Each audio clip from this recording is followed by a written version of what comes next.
किसान शांतिपूर्ण आंदोलन कर रहे हैं, किसान बिल्कुल मर रहे हैं, परंतु कह रहे हैं कि हमें सहनशील होकर काम करना है, चाहे हमारे ऊपर कितने ही जुल्म और अत्याचार हो, हमें बिल्कुल शांति से रहना है, जो होगा देखा जाएगा, क्योंकि यह संघर्ष बहुत लंबा चलना है। और हम अगर संयम तोड़ देंगे, हम अगर धीरज तोड़ देंगे और बिना धैर्य के कुछ कर बैठेंगे तो ठीक नहीं रहेगा, हमारा संघर्ष कमजोर पड़ जाएगा। इसलिए किसान तो मरने को तैयार है, परंतु किसी प्रकार का ऐसा कुछ नहीं कर रहा है। फिर भी वो कह रहे हैं कि रोजाना इतने 1000 करोड़ का नुकसान हो रहा है, इसलिए किसानों को हटाया जाए। तो ये याचिका भी तो दायर कर सकते थे कि मोदी जी को ये कानून वापस लेने चाहिए थे। वो प्रजातांत्रिक ढंग से आंदोलन कर रहे हैं, किसानों की भला कर रहे हैं, किसानों का फायदा कर रहे हैं, और किसान फायदा नहीं चाहते हैं तो सरकार क्यों नहीं लेती कानून वापस? इसका मतलब ऋषभ शर्मा सरकार के सिखाए हुए कोई आदमी है, सरकार की तरफ से, सरकार के एजेंट, सरकार के दलाल हैं, जो सिर्फ एक ही रट लगाए बैठे हैं कोर्ट में कि किसानों को यहां से हटाया जाए। मतलब आंदोलन को दमन करना है।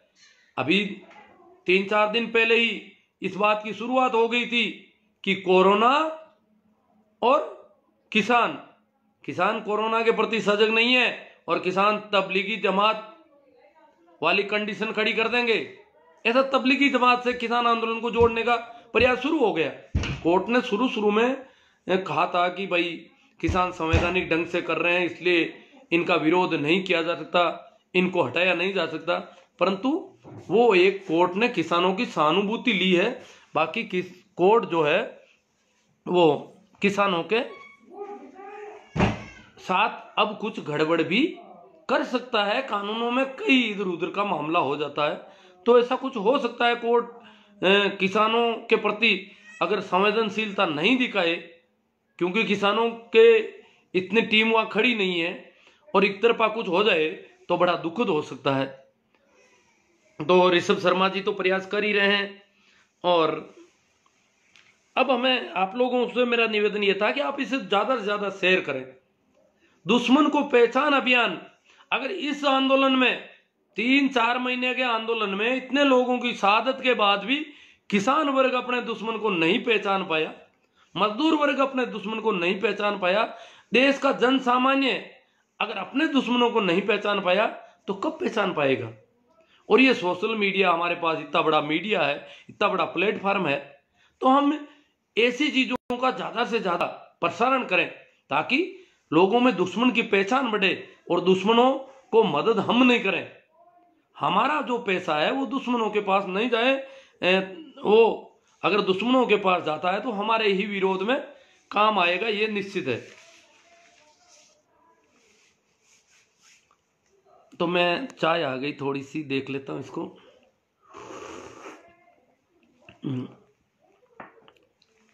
हाँ, तो मैं बात कर रहा था, सभी को पूरा ध्यान रखना है। देखो, मैंने काफी इस पे लाइव किए, यूट्यूब पर किया, और भी लोग कर रहे हैं, परंतु जागरूकता जो होनी चाहिए, जिस मात्रा में होनी चाहिए, वो नहीं हो रही है। इसलिए मैं दोबारा आपसे और निवेदन कर देता हूं, आपसे हाथ जोड़ के निवेदन करता हूं कि इसको ज्यादा से ज्यादा शेयर करें। बात यह है कि शुरुआत में हमने उठाया, जब पहली बार वो लोग आए, 1 तारीख से यहां अभियान शुरू किया, जो संगी टोले के लोग, आरएसएस के लोग, जो कट्टरपंथी लोग आए और कहा कि घर घर से इस प्रकार हम रकम लेंगे, राम मंदिर का भव्य निर्माण करना, इसलिए सबका सहयोग लेंगे, परंतु कोई ने तो रुपयों की कमी, पहले भी 1400 करोड़ का गबन हो गया, तो हमने ये अभियान चलाया कि इन लोगों से सावधान हो जाओ, इनको रुपये राम मंदिर में काम नहीं लेने, इनको किसानों के विरोध में रुपये काम लेने। अभी भी वो किसानों का विरोध कर रहे हैं, आम जनता का विरोध कर रहे हैं, तो वो लोग रुपये हमारे ही खिलाफ काम लेंगे, इसलिए हमें इन दुश्मनों को पहचानना है। ये शुरू से हमने शुरू किया, तो उन्होंने बड़ी सावचेती बरती। वो बड़े कस्बों से लेकर छोटे गांवों में अभी भी नहीं जा रहे हैं। उनको पता चल गया कि गांवों में लोग विरोध करेंगे, गांव के लोगों में जागरूकता आ गई है। एक तो गरीबी, और फिर उसमें से पैसे देना, चाहे 10 भी रुपये दें, तो 10 रुपये भी तो सही काम में दें, अपने दुश्मन की ताकत को बढ़ा दें 10 रुपये दे करके। तो इससे ज्यादा बेवकूफी क्या होगी। जैसे एक कहानी सुनी है ना कि जिस डाल पे बैठा था उसी डाल को काट रहा है।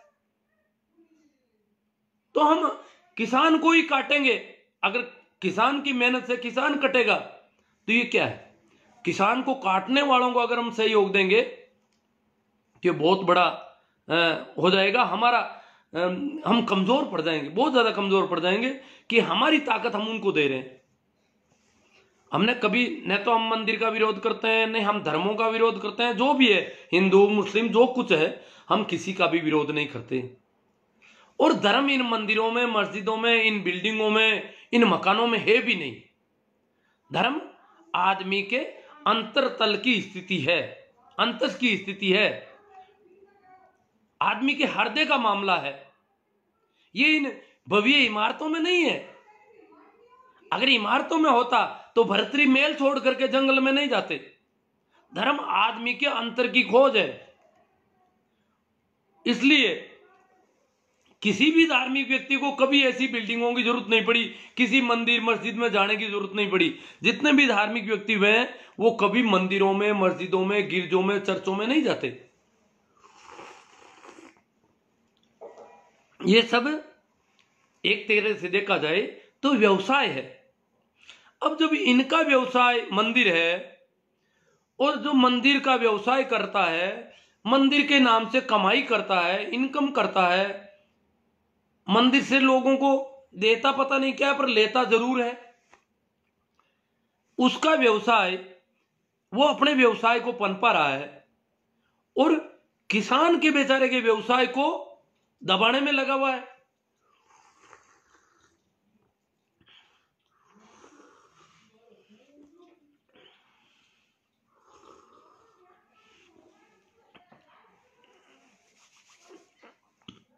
तो मैं बात कर रहा था कि मंदिर इनका व्यवसाय है, सीधी सी बात। मस्जिद भी व्यवसाय हो सकता है। सारे जो भी धर्म स्थल है वो एक तरह से दुकान है। और हमारे यहाँ लोग कहते हैं कि इनकी खेती है। गांवों में लोग कहते हैं कि भाई इनकी यही खेती है। जो कर्मकांड करते हैं, जो अंधविश्वास पाखंड के नाम से जो पैसा हड़पते हैं, उनके संबंध में कभी बात होती है तो कहते हैं इनकी यही खेती है, यही इनका व्यापार है। तो मंदिर इनका व्यापार है, इनका धंधा है, इनकी खेती है। इनकी खेती को हम नुकसान नहीं पहुंचा रहे हैं। कभी कभी हमने इनकी खेती को नुकसान पहुंचाने का कोई उल्टा फायदा करते हैं इनकी खेती में। हालांकि इनकी खेती ऐसी है जिससे कभी किसी का पेट नहीं भरता। इनकी जो खेती है, इनका जो व्यवसाय, सारे व्यवसाय दुनिया के जो भी है वो कुछ उत्पादन करते हैं या व्यापार के जरिए इधर उधर वस्तुओं की व्यवस्था करते हैं, समाज में वितरण व्यवस्था करते हैं, विपणन की व्यवस्था करते हैं।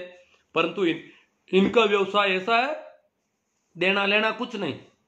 सिर्फ लेना लेना तो दिखता है और दिया क्या जा रहा है वो अदृश्य है। सब आदमी जाते हैं, माना कि मंदिर जाते हैं, मस्जिद जाते हैं, गुरुद्वारे जाते हैं, अपनी पीड़ा लेके जाते हैं, अपने दुख दर्द लेके जाते हैं, अपनी समस्याओं के लिए जाते हैं।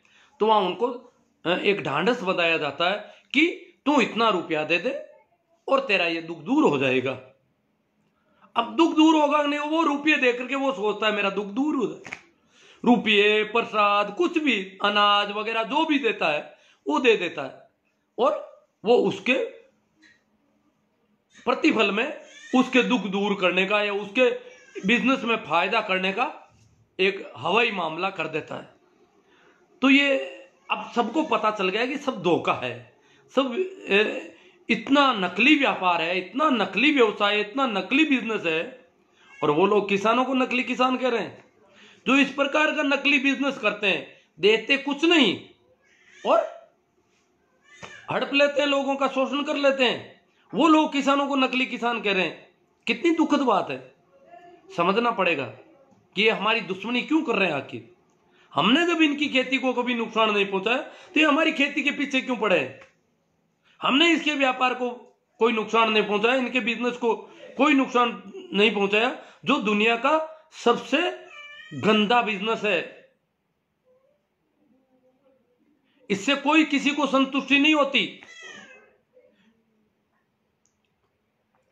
ऐसे बिजनेस को भी हमने कभी नुकसान पहुंचाने का प्रयास नहीं किया, फिर भी वो हमारे धंधे पर जो नुकसान हो रहा है, हम पीड़ित हैं, परेशान हैं, रो रहे हैं, मर रहे हैं, सड़कों पे पड़े हैं, ठंड से ठिठुर रहे हैं, खाने पीने की व्यवस्थाएं, सारी व्यवस्थाएं कितनी, उसमें भी अब ये कुछ लोग कह रहे हैं कि डीजल बहुत जला देंगे किसान ट्रैक्टरों में।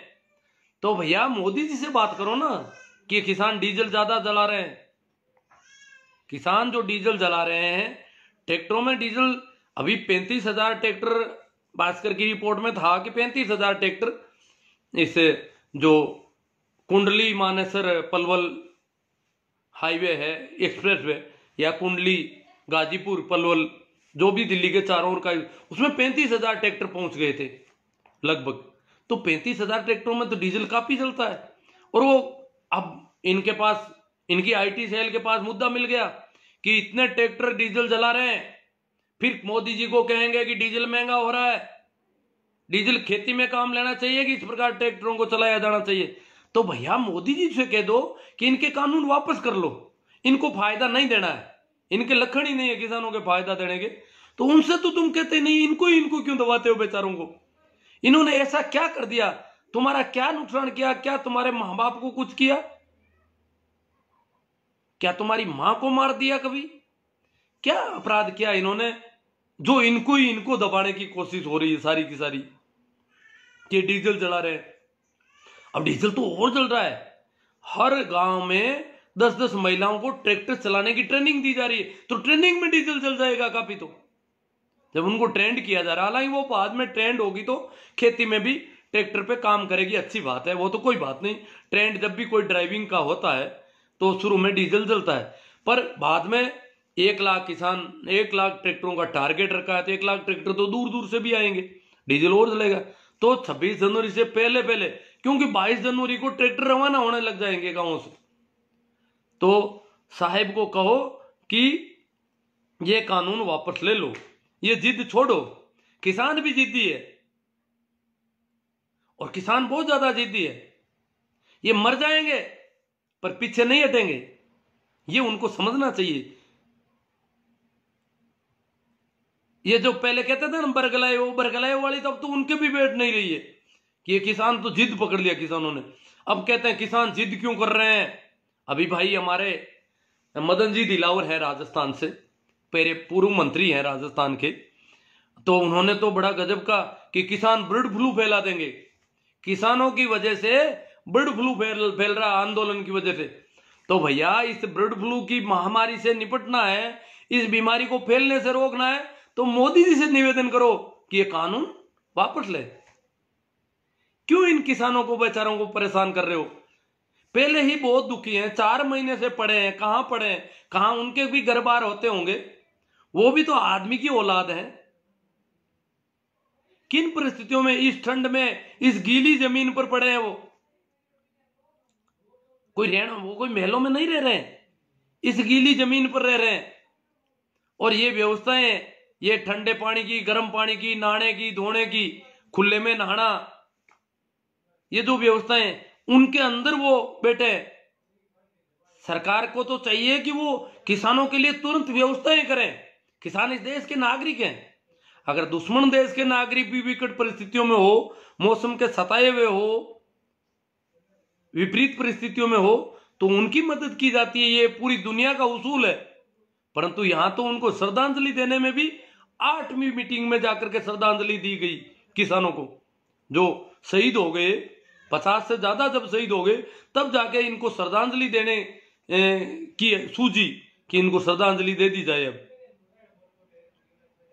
तो बड़ा दुखद मामला है। ये लोग देखो अब गांवों में आएंगे, ये इन्होंने बड़े, अभी ये गांवों में नहीं आ रहे हैं डर के मारे, आप लोगों में जागृति बहुत तेज है, गांवों में तेजी से जागृति हुई, तो ये डर रहे हैं कि गांव में जाते ही कहीं विरोध नहीं हो जाए।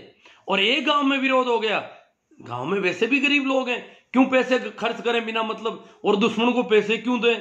तो एक गांव में अगर विरोध हो गया तो दूसरे गांव में मैसेज जाएगा और सब जगह गड़बड़ हो जाएगी। इसलिए शहरों में अभी बड़ी बड़ी मुर्गियों को पकड़ रहे हैं, करोड़ों ले रहे हैं उनसे। बाकी इनने 10-10 रुपये तक के कूपन छपवा दिए, गरीब से गरीब आदमी से 10 रुपये तो लेने ही है। और एक एक आदमी को 1000 कूपन दे देंगे, 10-10 हजार कूपन दे देंगे। इस प्रकार का इन्होंने खेल कर दिया है, वो राम मंदिर के फोटो का कूपन बनाया है। तो सावधान रहना है, इन लोगों से कैसे निपटना है। इनको यही कहना है आ जाए तो कि साहब जो भी चंदा लेने आए उनसे कहना हम भी राम मंदिर के पक्ष में। हालांकि हम जो राम नाम की बात कर रहे हैं वो राम नाम संतों का राम नाम है, अंधविश्वास और पाखंड के विरोध में राम नाम था। और रामचरितमानस का जो अभियान चला तुलसी के नेतृत्व में, वो चला पाखंड और कर्मकांड को पुनर्स्थापित करने के लिए। संतों ने पाखंड और अंधविश्वास की जगह, मूर्ति पूजा की जगह, मंदिर और कर्मकांडों की जगह राम नाम स्मरण का मंत्र दिया कि राम नाम करो, राम राम की माला फेरो और अपनी चेतना के स्तर को बढ़ाओ। राम नाम के जरिए एक साधना की विधि दी उन्होंने। तो राम नाम की विधि थी और इन्होंने रामचंद्र नाम की एक नायक हीरो, जिस पुस्तक का हीरो है रामचंद्र, उसको छपवाया और फिर बंटवाया इसको तेजी से कि यह राम की किताब है।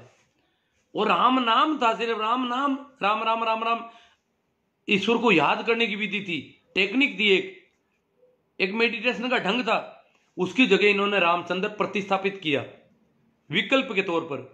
और विकल्प इतना भारी हो गया कि राम नाम को भूल गए और हमने सोचा कि रामचंद्र जो है वही राम नाम होता होगा, जबकि वो तो पूरा ही पाखंड और कर्मकांड से सनी हुई किताब है और पिछड़े वर्गों के खिलाफ उसमें कई बातें लिखी हुई है।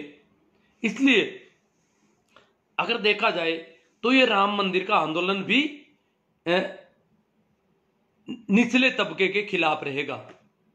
ये पूरा का पूरा षड्यंत्र जो है आम लोगों के खिलाफ होगा, मेहनतकश लोगों के खिलाफ होगा।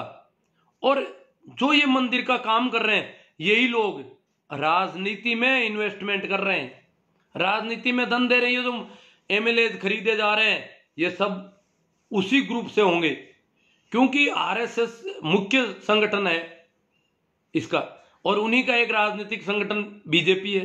तो ये तो पूरा एक गठजोड़ है और पूरी तरह से अब ये नग्न हो गए कि इनको किसान अच्छा लगता है, न मजदूर अच्छा लगता है, न कोई कामगार अच्छा लगता है। हर एक मेहनतकश व्यक्ति के खिलाफ ये लोग हैं। मैं ये नहीं कहता हूं कि इसमें ब्राह्मण है, इसमें सभी जातियों के लोग हैं। ब्राह्मण भी कई ऐसे हैं जो अंधविश्वास और पाखंड के सख्त खिलाफ हैं। ब्राह्मणों में ऐसे व्यक्ति मिल जाएंगे, वो कहते हैं कि ये गड़बड़ है। इसका मतलब ब्राह्मण वही है जो अंधविश्वास और पाखंड के खिलाफ है। अगर देखा जाए तो ब्राह्मण एक अच्छे आदमी को नाम दिया गया है, परंतु अच्छे आदमी की नाम से बुरे आदमी आ गए और जन्म के आधार पर जो जाति व्यवस्था हुई और कर्मकांड से इन्होंने जो धंधा बनाया वो सारा गड़बड़ हो गया। धर्म ये नहीं होता। धर्म न तो जातियों को मानता है, न संप्रदायों को मानता है, न ऊंच नीच को मानता है और शोषण के तो सख्त खिलाफ होता है, चोरी के सख्त खिलाफ होता है। धर्म सत्य की यात्रा है, धर्म बराबरी की तरफ चलने वाला मामला है। इसलिए ये हिंदू, मुस्लिम, सिख, ईसाई ये कोई धर्म नहीं है। ये जो संप्रदाय है इनका धर्मों से कोई लेना देना नहीं है। धार्मिक व्यक्ति होता है, कभी कोई कबीर, कभी कोई बुद्ध, कभी कोई महावीर, कभी कोई कृष्ण, कभी कोई मोहम्मद, कभी कोई जीसस। कोई व्यक्ति होता है धार्मिक, ये धर्म नहीं होते। महावीर के पीछे जैन धर्म बनता है, उसका महावीर से क्या लेना देना। बुद्ध के पीछे बौद्ध धर्म बनता है, उसका बुद्ध से क्या लेना देना। उन्होंने जो बातें कही, उन्होंने अपनी चेतना के स्तर को बढ़ाया। वैसा अगर कोई चेतना के स्तर को बढ़ाता है वो धार्मिक व्यक्ति है। कबीर के पीछे कबीर पंथ चलता है, दादू के पीछे दादू पंथ चलता है। ये एक पंथ, जैसे कबीर तो पंथ के खिलाफ थे। कबीर कहते हैं पका पकी के पेकने, अरे सब जगह भया बुलाना। पूरा जगत जो है पक्षपात में भूला हुआ भटक रहा है। पूरा जगत, पूरे जगत को कह दिया उन्होंने पका पकी के पेकने सब जगह भया बुलाना, और निरपक हो ये हरि भजे वो कोई साध सयाना। कबीर कहते हैं निष्पक्ष होकर के कोई हरि के भजन करता है वो साध है, वो सीधा साधा आदमी है जो निष्पक्ष है। तो निष्पक्ष है वही साध है, तो निष्पक्ष नहीं है वो तो बदमाश है, वो तो बेईमान है, वो तो चालबाज है, वो धोखेबाज है, वो पाखंडी है, वो धूर्त है। तो कबीर साहब कहते हैं पका पकी के पेकने सब जगह भया बुलाना, और निरपक हो हरि भजे वो कोई साध सयाना, वो साध होता है। इसलिए उन्होंने तो पक्षपात के खिलाफ बातें कही, और ये कबीर पंथ बढ़ा के बैठ गए लोग। तो जितने भी पंथ संप्रदाय और तथाकथित धर्म है, ये धर्म के खिलाफ धंधे हैं, धर्म के खिलाफ व्यवसाय है। और इस दृष्टि से देखा जाए तो हमें इनके चक्कर में नहीं, पर धर्म कोई पैसों से नहीं खरीदा जाता कि 1 करोड़ 21 लाख दे दिए नवल किशोर जी ने राम मंदिर में, अब धार्मिक हो गए। ऐसे कैसे धार्मिक हो जाएंगे? राम मंदिर में 1 करोड़ दिए, मस्जिदों में कितने दिए उन्होंने? ये तो पक्षपात हो गया। और नहीं तो इनमें देने की जरूरत कहां? आदमी जीता जागता भगवान है, उसको मदद करो। हर एक जीव जगत में भगवान दृष्टिगोचर हो रहा है, उसकी हेल्प करो, उसका सहयोग करो। अगर कर सकते हो तो, आपके पास ज्यादा हो गया हो तो वहां तो पक्षपात से भर जाते हैं हम। तो इसलिए ये धर्म जो है बिल्कुल निष्पक्ष का मामला है। और हमें जब ये लोग आएंगे गांव में तो वो सावधानी से काम लेना है कि साहब आप चंदा लेने आए हो, अच्छी बात है, आप मंदिर बना रहे हो, मंदिरों को भी अच्छा माना जाता है, हम भी मान लें कि आप अच्छा काम कर रहे हो, परंतु आप किसानों के साथ दो। आप मोदी जी से आपका राम मंदिर आंदोलन निवेदन करे कि ये किसान आंदोलन जो है उसकी सुनवाई हो जाए, उनकी बात सुनी जाए। अगर वो कानून नहीं चाहते हैं तो अब 4 महीने हो गए, कानून वापस लेना चाहिए। ये जिद किस काम का? नाक बचाने में लगे हुए हैं। वो कह रहे हैं कि प्रधानमंत्री जी की इज्जत का सवाल है, तो आप अपनी इज्जत के सवाल में लोगों को मरने दोगे? इसलिए मंत्री जी कह रहे हैं कोर्ट में चले जाओ किसान, ताकि कोर्ट अगर कह देगा कि भाई ये कानून नहीं लागू करने तो हम नहीं करेंगे, तो मतलब हम वापस नहीं लेंगे, हम वापस लेंगे तो हमारी इज्जत चली जाएगी, और लोग कल कोई मांग करने लगेंगे और हमारे ऊपर सवाल खड़ा हो जाएगा कि ये मनमानी करने वाले लोग हैं। ये जो टुकड़े टुकड़े झूठे फायदे कानूनों के फायदे बता रहे थे वो सब झूठ निकल गए। अब जो कानून इतने फायदे वाले हैं तो आधे से ज्यादा कानून को तो सरकार सहमत हो गई कि आधे से ज्यादा तो इसके हम तोड़ देंगे, संशोधन कर देंगे, ज्यादातर संशोधन कर देंगे, परंतु कानून रहना चाहिए। फिर कहां कानून रहेगा जब इसकी हड्डियां पसलियां निकाल रहे हो आप? सरकार उसकी हड्डियां पसलियां निकालने को तैयार हो गई कानून के ढांचे की। जो कानून खड़ा कर रखा है इन्होंने उसके ज्यादातर जो है वो वापस लेने को तैयार है, संशोधन करने को तैयार है, पर पूरी तरह से वापस लेकर के हमारी इज्जत मत खराब करो, हमारी इज्जत उछल जाए, हम नंगे हो जाएंगे। तो भैया नंगे होना पड़ेगा आपको। आप तो नंगे हो गए, आप आतंकवादी बता रहे थे, आप टुकड़े टुकड़े गैंग बता रहे थे, आप इनको पता नहीं क्या क्या कह रहे थे, खालिस्तानी ये वो, नकली किसान असली किसान खेतों में, तो आप तो नंगे हो गए। आप फायदे गिना रहे थे कल तक, आप नंगे हो चुके हैं। अब आप उस कानून के सारे अंदर से हड्डियां पसलियां निकाल करके और कह रहे हो इतना सा कानून रख लो, आप हमारी बात रह जाए, हमारी इज्जत रह जाए कि हमने मनमानी नहीं की, कानून सही था, किसान मान गए, थोड़ा सा संशोधन किया। थोड़ा सा क्या संशोधन कर रहे हो, पूरा का पूरा संशोधन कर रहे हो आप तो लगभग। कहां थोड़ा सा हो रहा है? तो ये जिद अच्छी बात नहीं है, कानून वापस लेना चाहिए। जब कह रहे हैं कि मैं हाथ जोड़ने को तैयार हूं, झुकने को तैयार हूं, मोदी जी ने ये बात कही है काफी दिनों पहले, तो अब झुक जाओ, अब हाथ जोड़ लो इन किसानों से। कुछ अंधभक्त कह रहे हैं किसान अन्नदाता नहीं है, अन्न उत्पादक है। हम माना कि अन्नदाता नहीं है, देता नहीं है फ्री में, किसी को पैदा कर रहा है, उत्पादक है, मत कहो अन्नदाता, कोई बात नहीं, परंतु किसान यहां का नागरिक तो होगा, उसको संवैधानिक हक तो होगा अपना विरोध प्रदर्शन करने का। उसके बिजनेस वो, उसकी खेती को जो नुकसान होने का उसको डर हो गया है, जिसके लिए वो मरने मारने को तैयार, मर रहा है, मार तो नहीं रहा है, मर रहा है बेचारा, तो उसकी सुनवाई होनी चाहिए। अब ये कब होगी? बड़ी विचित्र स्थिति है। तरह तरह के कई इन्होंने अनछट बातें किसानों के संबंध में आज भी चल रही है। कुछ लोग कह रहे हैं पूंजीपति इस देश की रीढ़ है, तो हम भी कह रहे हैं पूंजीपति रीढ़ है। ये जो विकास देखा जा रहा है उद्योग धंधों का, ये जो व्यापार, ये जो इतनी चीजें, ये फोन एक गरीब किसान चाइना से जाकर के नहीं ले आता, ये ऐनक किसान से नहीं बनती, मजदूर से भी नहीं बनती आसानी से, क्योंकि उसके पास इतना तामझाम नहीं होता। इसके लिए भी काफी लेंस वगैरह, ये सारे जो छोटे छोटे उपकरण है, उनको बनाने के लिए काफी उद्योग लगाना पड़ता है, वो उद्योग पूंजीपति लगाता है। तो हमारे देश में मिश्रित अर्थव्यवस्था है। पूंजीपति को भी इस अर्थव्यवस्था के विकास में अहम भूमिका रखी है। हमारे देश के जो सिस्टम है, इकोनॉमी है, उसमें ये मिश्रित अर्थव्यवस्था को अपनाया गया। तो पूंजीपति को हमने आगे रखा। क्यों आगे रखा? कि देश को विकसित देशों की श्रेणी में ले जाना है, और पूंजीपति के बिना विकसित देशों की श्रेणी में नहीं जा सकते। उद्योग धंधे जरूरी है, उद्योग धंधों से रोजगार मिलता है, हम भी मानते हैं उद्योग धंधों से रोजगार मिलता है, पूंजीपतियों से विकास को हेल्प मिलती है। सब कुछ जो भी विकास हम देख रहे हैं वो अच्छी पूंजी वाले लोग ही कर पाते हैं। बाकी कम पूंजी वाले तो श्रम कर सकते हैं, मेहनत कर सकते हैं, शोषण करवा सकते हैं अपना जितना हो सके। बाकी ऐसा विकास गरीबों के बूते में नहीं है, ये इन धनपतियों के बूते में मानते हैं हम भी टाटा के साथ हैं, हम बिरला के साथ होंगे, हम अडानी के साथ होंगे, अंबानी के साथ होंगे। परंतु हम ये भी जानते हैं कि धीरू भाई अंबानी बहुत गरीब आदमी था, कहते हैं लेबर क्लास में था, मजदूरी करता था, और आज भारत का सबसे बड़ा उद्योगपति घराना हो गया वो। ये क्या किया? ऐसे कैसे धन इकट्ठा करने का ये क्या सिस्टम है?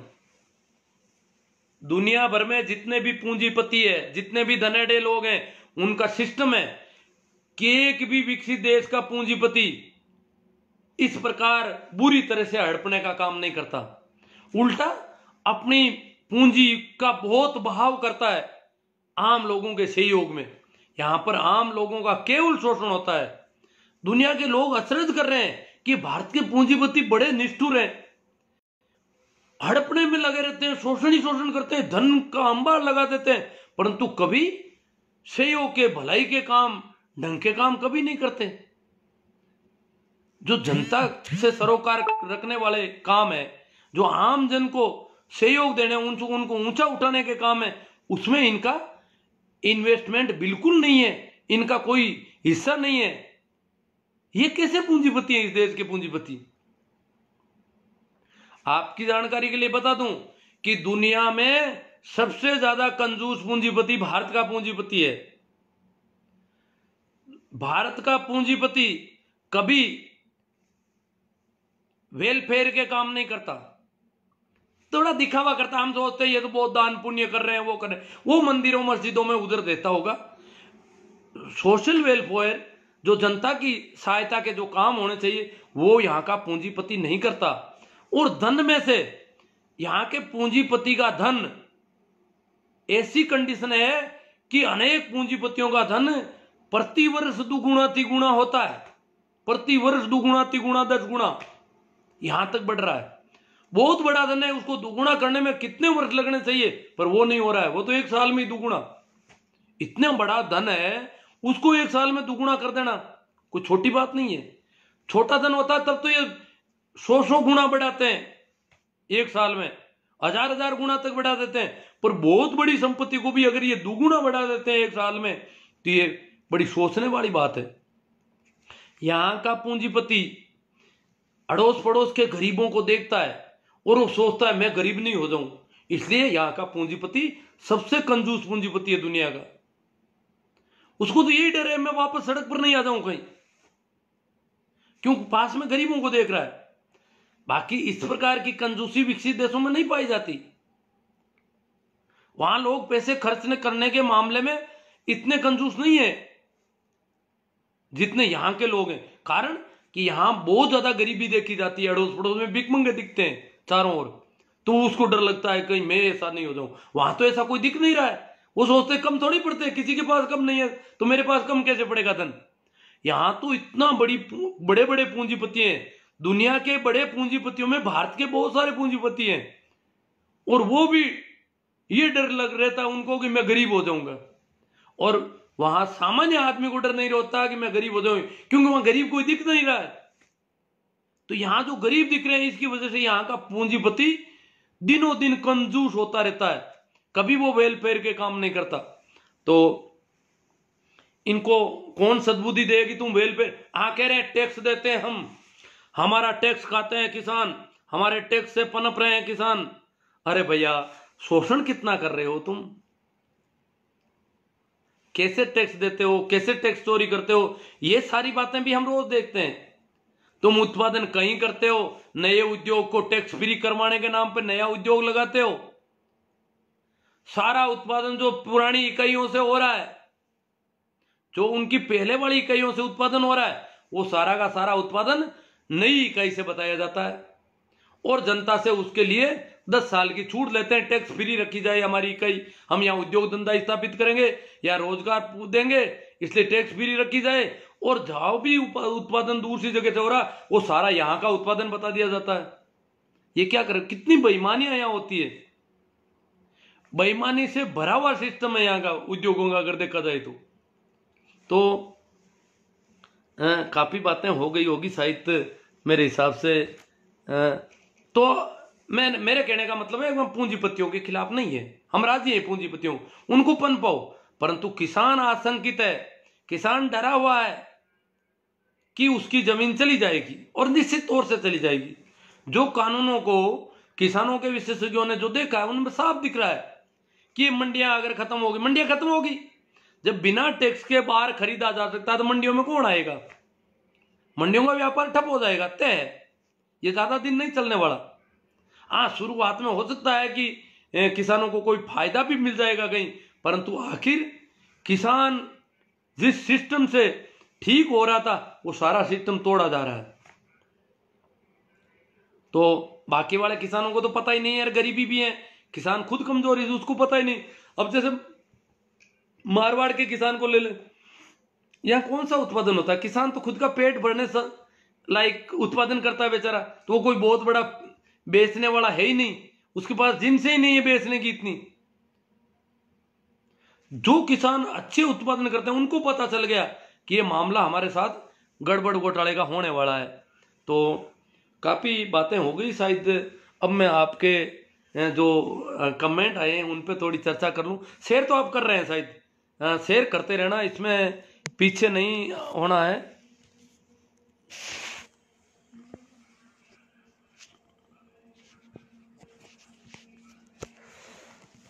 हाँ, तो अब मैं सीधी सीधी बात आपसे करूँ कमेंट के जरिए। तो जुड़ गए हैं हीरा राम जी गोदारा, सरवण जी चोटिया, सुरेंद्र जी बाबल, राम सिंह जी जाखड़, जेठाराम जी तंवर, कालू राम जी मेघवाल, महेंद्र जी पूनड़, महेंद्र जी कड़लू के महेंद्र जी हैं, इनेलो में ये हरियाणा, ये कंवरा राम जी। अब इस देश में आप जैसे इंसान की सख्त जरूरत है। मैं तो अभी आप भी मेरे जैसे ही हो, जो मेरी मदद कर रहे हो, जो सहयोग कर रहे हो, सभी की जरूरत है। और बहुत सारे लोग हैं, मैं तो घर पे बैठा बैठा देखो लोग ठंड में वहाँ कितना कर रहे हैं, मैं तो अभी वहाँ जा ही नहीं पाया। भाई नमो बुदाई जी कहते हैं कि मदन दिलावर को तो जूता मारना चाहिए, वो जूते, देखो हम किसी को जूते में, किसान आंदोलन बिल्कुल शांतिप्रिय आंदोलन है, संयम और धीरज के साथ किसान अपनी मांगों पर अड़े हुए हैं और अड़े रहेंगे। भाई रामसुख जी, रमेश जी सैनी, तुलसी ने हमारे समाज को बहुत नुकसान पहुंचाया, वो तो है उनका। बागड़िया, बनीराम जी बागड़िया, ओम जी पूनिया, मेघराज जी राव, रंडी नोना रोते रहो सा। अब मेघराज जी को तो पता नहीं क्या चिंता है, हम जो बात कर रहे हैं उसको रंडी रोना मान रहे हैं। समझ में नहीं आ रही कौन सा हम तकलीफ में, हम पीड़ा में हैं, हमारी प्रति सहानुभूति होनी चाहिए कि किसान कितना दुखी है इस देश का। इस देश का किसान, उस पर कोई सामत आई है तभी तो इतना दुखी है, अन्यथा क्यों होता। तो मेघराज जी थोड़ा हृदय से बात करो, सोचोगे वो किसान कैसे रह रहे होंगे उस ठंड में, जो दिल्ली के आसपास की ठंड है। आशू जी सियाग, ओमाराम जी चौधरी, राजेश जी चांगल, एक हनुमान जी, संजीप हनुमान जी, आप सुनते ही क्यों हो जब रंडी रोना रोवे तो। हाँ, ये हनुमान जी कह रहे हैं भाई आप इनकी सुनते क्यों हो, ये रंडी रोना रो रहे हैं तो। ये विरोध करने के लिए आते हैं जी, कि इनकी मुहिम को कमजोर किया जाए, हमारी मुहिम को कमजोर करने के लिए। ओम प्रकाश जी मुंडेल, जेठाराम जी बागड़िया, बाबूलाल जी नाट सर, मेघराज राव, क्यों दुनिया ने मूर्ख बनाओ सा। ओ अरे बादल सिंह जी बड़े मजे हैं मेघराज जी के तो, कि दुनिया ने मूर्ख बनाओ है। तो जागृति आ रही होगी, इतने लोग यूं थोड़ी सुनते हैं, कोई जागरूकता आ रही है, जो बातें रख रहे हैं हम तो चर्चा कर रहे हैं, आपकी तरफ से जो कमेंट आ रहे हैं उन पर चर्चा कर रहा हूं। अब मेघराज जी ने मेरे ऊपर आरोप लगाया कि मूर्ख बना रहा हूं मैं दुनिया को, तो मुझे भी इस पर विचार करना पड़ेगा मैं कैसे मूर्ख बना रहा हूं और किस किस को बनाया दुनिया में। अभी इन्होंने आइडेंटिफाई नहीं किया कौन बनाया मेरे से मूर्ख। अब जो मेरी हाँ बढ़ रहे हैं वो मूर्ख बन गए नहीं, वो उनको खुद के विचार से, उनके चिंतन में जब उनको बात लगी कि ये ठीक है, तब वो मेरी हाँ भर रहे हैं। कोई वो मेरे कहने से नहीं, मैं कोई दबाव तो किसी पे बना ही नहीं रहा हूं, मैं तो सीधी सीधी बात रख रहा हूं, तो हाँ भरने की कहाँ जरूरत है। मैं आग्रह नहीं कर रहा हूं, कोई मेरा दुराग्रह नहीं है कि मैं कहूं वही बात मानी जाए, तो मैं कैसे मूर्ख बना रहा हूं। बादल Singh ji, good sir, ML Lohia, सबसे बड़े आप मूर्ख हो जो सुन रहे हो। हाँ, इनको कह रहे मेघराज। आज नागौर के सभी अच्छे अच्छे भामाशाहों ने करीब, अब पता नहीं ये कितने हैं, 50 करोड़ रुपये हो गए शायद, मैं ठीक से नहीं, ये तो 50 लाख की है। चलो 50 लाख रुपये की राशि राम मंदिर निर्माण में के लिए दी है। अरे आप रंडी रोता नो, वो नागौर शहर में दी, गाँव में नहीं आ रहे ना, मेरे गांव में तो शायद अभी नहीं आए, मुझे नहीं लगता। मेरे गांव के लोग तो सवाल पूछेंगे ऐसे कैसे देंगे। अब हम तो पहले ही, हमारे गांव में भी रुपयों की बहुत जरूरत है, हम तो गांव में है ही क्या, सुविधाएं कहाँ है पूरी। गांव में जो सुविधाएं चाहिए हमारे विद्यालय में, जहाँ कहीं भी चाहिए, वहां तो हम कमजोर पड़ रहे हैं, तो कैसे दे पाएंगे इनको। संदीप जी रोल साहबदार, बलदेव जी चौधरी, पाखंडियों का भंडा फोड़ कर रहे हो। बलदेव जी को बहुत अच्छी लगती है बातें।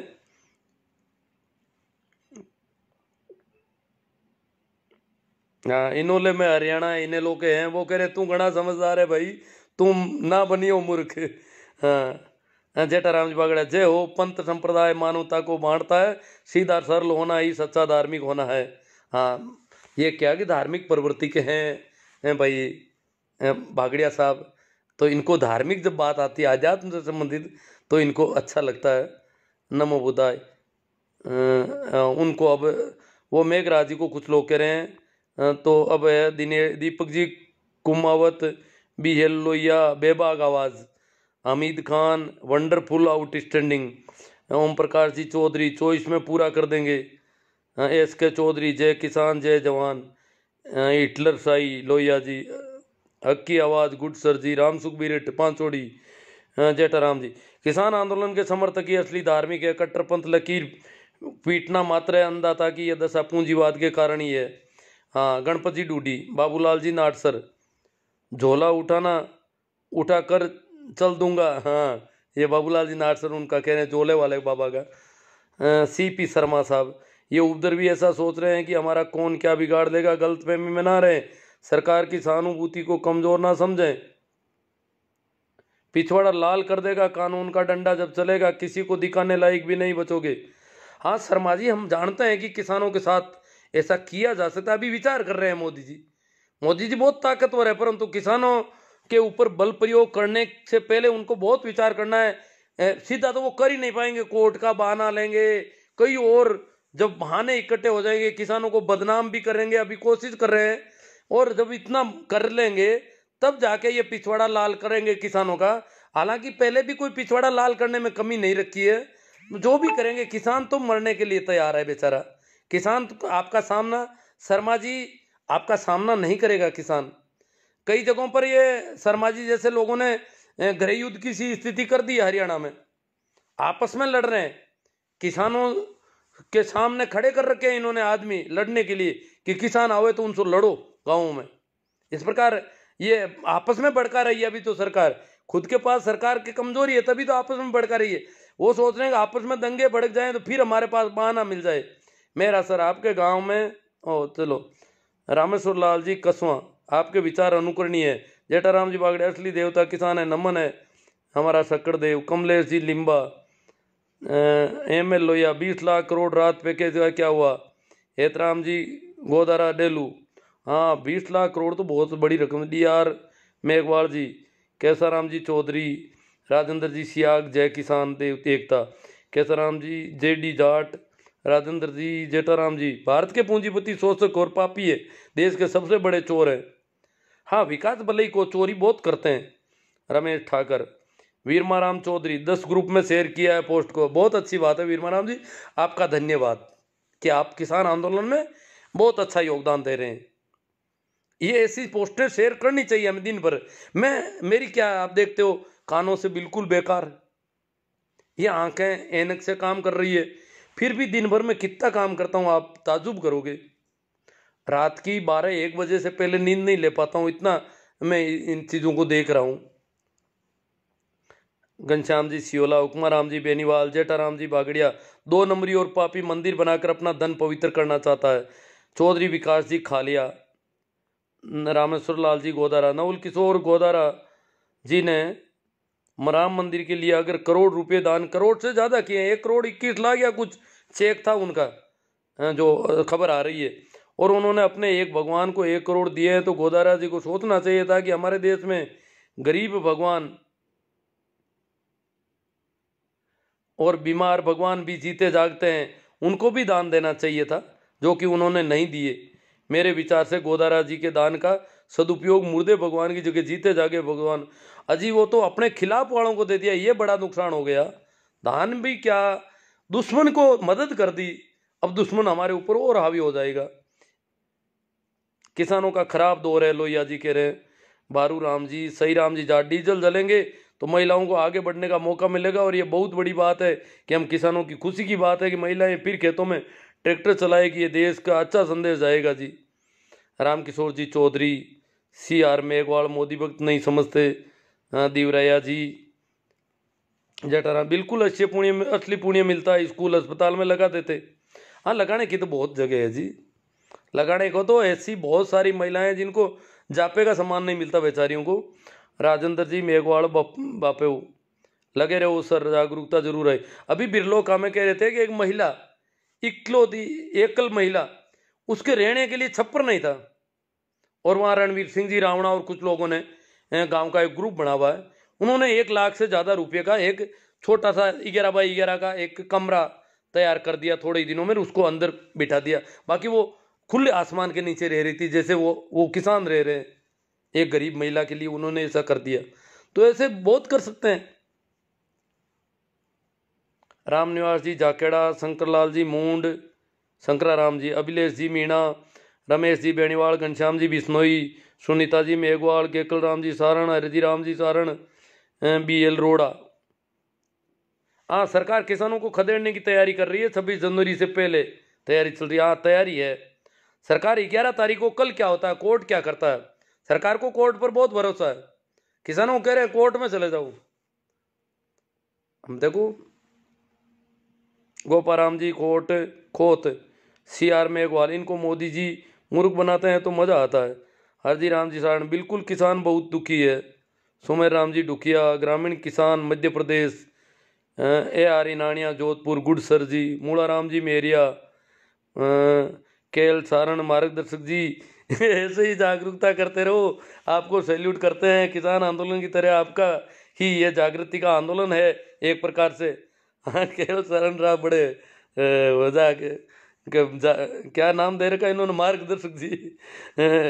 मार्ग तो सबको अपना देखना है, परंतु अगर कोई प्रकाश है और मदद मिलती है तो मार्ग देखने में आसानी हो सकती है कहीं। तो ठीक है, आपको आसानी लग रही है कि अपने मार्ग में कुछ आसानी रहेगी मेरी बातों से, अच्छी बात है। रमेश जी बेनीवाल, दिनेश जी डिटेल, आपके जन जागृति अभियान के हम कायल हैं। दिनेश जी डिटेल कह रहे हैं हम तो कायल हैं, आप जो इतना कर रहे हो। हाँ, तो तभी मैं कर पा रहा हूँ, जब आप लोग इतना सुन रहे हो तभी मैं कर पा रहा हूँ। धीरू डोलिया रोहिणा, किसान हूँ, किसान का दर्द किसान ही समझ सकते हैं। अंधभक्त लोग तो बलात्कारियों को भी समर्थन करते हैं, किसानों का नहीं। हाँ देखो, बलात्कारियों के पक्ष में रैलियां निकाली लोगों ने, इस देश में ये हालत है। सरपंच सिराधन, किसान जब तक परेशान रहेगा देश में तूफान रहेगा, किसान आंदोलन। वैनाराम जी तंवर, लूणाराम जी गोदारा, सरपंच सिराधन, जब तक बंद ना होगा गुफाओं का कोना कोना तब तक बंद नहीं होगा अंधभक्तों का पैदा होना। गुफाओं से पैदा होते हैं क्या अंधभक्त? रमेश जी बेनीवाल, DR मेघवाल, रमेश जी बेनीवाल, बागड़िया भाटी, नहीं भागीरथ जी भाटी, हमारा मार्गदर्शन करने के लिए धन्यवाद, ये कह रहे हैं तूफान रहेगा। रमेश जी बेनीवाल, रमेश जी नैना राम जी, पीरा राम जी पालड़िया, 7 साल पहले ब्राह्मण हर साल एक पीपा धान लेते लाटा में आते, मैंने 7 साल से पीपा बाजरी देनी बंद कर दी, वो आपकी मौज है। रमेश जी बेनीवाल, धीरू राम जी कड़ेला, रमेश जी बेनीवाल, भाई लक्ष्मण जी जाट, बिल्कुल सही कहा आपने इनानिया जी। हाँ, कोई बात जो थी वहाँ पे बोले हैं ये, अब कमेंट में अब देख रहा हूँ। अब है जैन जेठवाल, उमाराम जी खोजा, तनसुख जी खुड़ीवाल, खरी खरी, इनको खरी लग रही है। हरिराम जी पवार, गुजर साहब, बीरेंद्र जी सिंह जी गुजर है, झूठ मत बोलो, कुछ शर्म करो। मैं झूठ लग रहा हूँ इनको, तो अच्छी बात है। तो आप सत्य का पता करो, आखिर सत्य है क्या? सत्य सिर्फ मोदी जी कहते हैं वही है क्या? वो तो झूठ बोलते नहीं, उनको मन की बात में फायदे बता रहे हैं वो अभी। रमेश बेनीवाल, कमलेश जी निम्बड़, अनुक्रिया विचार, अनुकरणीय विचार लगा कमलेश जी निम्बड़ को। खेमाराम जी गोदारा, वंदराम जी, ये क्या पता क्या कह रहे हैं। धीरज कुमार जी, राम अवतार राधे, नाथुराम जी मेघवाल, ब्रजेंद्र जी गुजर, कितने पैसे मिलते हैं यहाँ बैठने के? मैं पैसों का भूखा नहीं हूँ, मुझे खरीदने की तो वो लग नहीं रहा है कि आप लोगों के पास कुछ है ऐसा। इस मामले में मैं बहुत संपन्न आदमी हूँ कि मुझे कोई खरीद ले, ऐसा नहीं हो सकता। नेमी जी सोमड़वाल, अंधभक्त और गोबर गणेश, किसानों के बच्चों को सिर्फ इतना अब समझ लेना चाहिए कि इस किसान आंदोलन का विरोध सबसे ज़्यादा किस वर्ग के लोग कर रहे हैं, कम से कम इनको तो पहचानो और सोचो कि आखिर विरोध किसानों का क्यों कर रहे हैं। मुझे लगता है अब इनको अपनी दुकानें बंद होने का भय सता रहा है। रमेश जी जयपाल, ML लोहिया, आप युवा वर्ग के मार्गदर्शक हैं। सुनीता जी मेघवाल, बहुत अच्छे विचार, 2-3 दिन में आपसे गांव मिलने आऊँगी। अच्छी बात है, स्वागत है आपका। मैं सुनता बहुत कम हूँ सुनीता जी, अब देख लेना आप आती है तो आप जाने अपनी। कानाराम जी जानी, राम रतन जी कुचेरिया, जसराज जी चैनपुरा, जसराज जी शेडा पटेल, राउत जी मेघवाल, ओडिंट, शानदार गुरु जी लगे रहो। से नवीन जी भाकर, राम रकबले, वेरी नाइस। इनको कुछ पढ़ नहीं पा रहा हूँ। सुरेंद्र सिंह जी, परमाराम जी दूंदवाड़, धन्नाराम जी ठींगड़ा, ओ धन्नाराम जी अध्यापक हैं, मेरे मित्र हैं। कमलेश जी निम्बड़, अनुकरणीय विचार। अब देखो मैं देख रहा हूँ काफ़ी हैं। बुद्ध सिंह जी रावणा जसोल, अर्जुन जी खान, अजरुद्दीन खान, धन्नाराम जी, जय हो शिवनारायण जी, सुभाष जी अरटवाल, ML लोहिया, आपके हौसले को सलाम। तेजाराम जी मेघवंशी, बहुत अच्छा मोटिवेशन कर रहे हो साहब। जसराज जी चैनपुरा, मेहरा राम जी, दुकान है आप तो इतना कर रहे हो। कालू परियार, सोनी सर, हमें आपके विचारों से सहमत है sir ji. You are the great guru ji. बादल सिंह जी, ओम जाट जी, कंकड़ा ऐसे ओम जी, ओम जी कंकड़ावा तो नहीं है, ओम जी कोई कंकड़ा ऐसे अलग है फिर। जस्सा जी चैनपुरा, महिपाल जी मेरा, मेघाराम जी सियाव। चीफ जस्टिस, भारत को किसानों को न्याय दिलाने हेतु मोदी को सलाह देनी चाहिए। पेमाराम जी धूंधवाड़, तेजाराम जी मेघवंशी, लोकतंत्र बचाओ साहब। हाँ, ये लोकतंत्र बचाना है अपन को।